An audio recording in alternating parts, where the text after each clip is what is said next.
Hello, my name's Dawn Colley and I work for the Manx Wildlife Trust and I'm the Education Officer there. I'm now going to show you how to do some stick weaving, very simple stick weaving. Once you've got the hang of doing the clove hitch this way and you can start joining pieces of wood together, the world is your oyster. You can make all sorts. You can start making square frames, triangular frames, you can do weaving with it, you can use them as picture frames. There's all sorts of things you can do. So this is how to join two pieces of sticks together.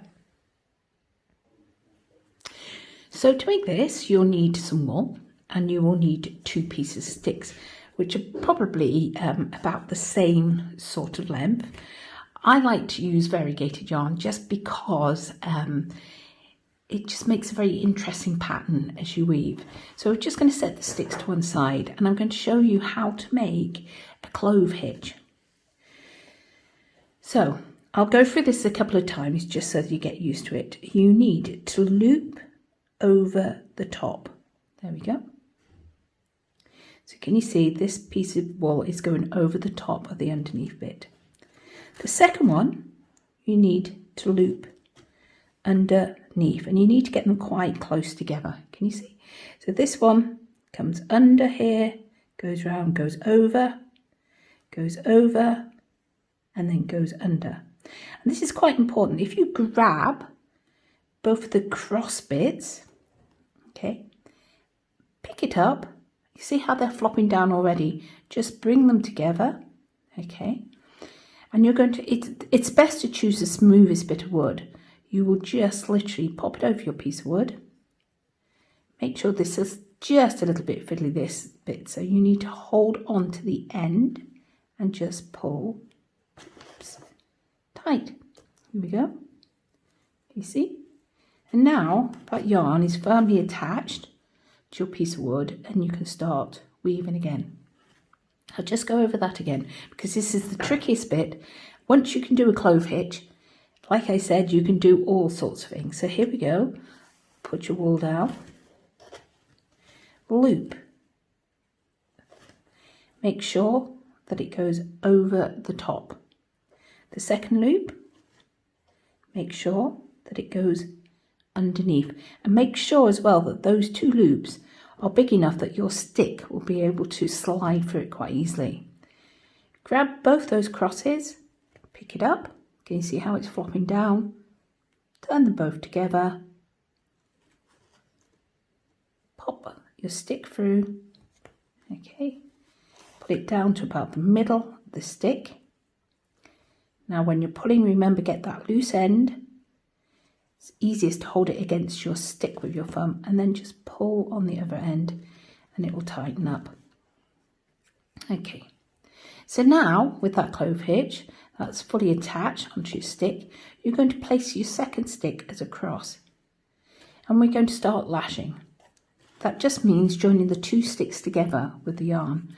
So just pull this out of the way so you can see we're going to go over that stick, underneath, over, under, over, under, over, under. So I want to make at least 3 loops. It just gives it a little bit more strength then. Okay, there we go. Oh, we've gone back to the beginning. Okay, so I can see that because my loose end is just there. Okay. And then can you see how it still moves around? Okay, to stop it doing that, you simply take your yarn over, wrap it around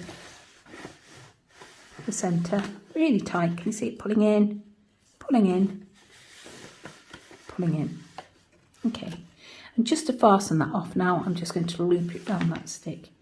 So now you've fastened that off with that wrap around, okay, we can start the weaving itself. And remember, always go over, wrap around once, cross over, wrap around once, cross over the top, wrap around, over the top, wrap around. Don't worry if it moves around a little bit to start off with. As you get more yarn on it, it will get more steady, okay? Over, wrap around once. And what I tend to do is, as I'm wrapping around, I go below the last bit of yarn. Over, wrap around, can you see? Just here. Over, wrap around, over, wrap around. So these diagonal bits are actually going to be your weaving. Okay, so this is what will be on show mainly. You don't need to worry if there's a gap in the middle, because you can always decorate that up. So you can put a button in the middle, or cut out a little picture and stick in the middle. So over, tuck it up to the last piece of yarn, wrap around once. Over the top of the twig, wrap around once. Over, wrap around once. So just keep going this way. It does take a bit of patience if you've got quite thin yarn like this, and quite big sticks. So with smaller children, it's better to get thinner sticks or thicker yarn to do this with. So just keep going over, wrap around, and you can start to see now that lovely diagonal diamond shape is beginning to fill in. Over, wrap around. Just keep going like that. So I've just completed a bit more, and you can really see how that pattern starts to build up. You could either go all the way to the end. Now, to finish it off, I recommend that you do exactly the same. Do a clove hitch and just fasten it off with that. And probably what I would do is just pop a little bit of glue on the end as well, just hold it firm. But then you can put like a loop on it, so you can hang it up, or you could put tassels on either end. There's all sorts of things you can do to decorate this up. You could even just glue buttons and sequins on. So there you go, stick weaving.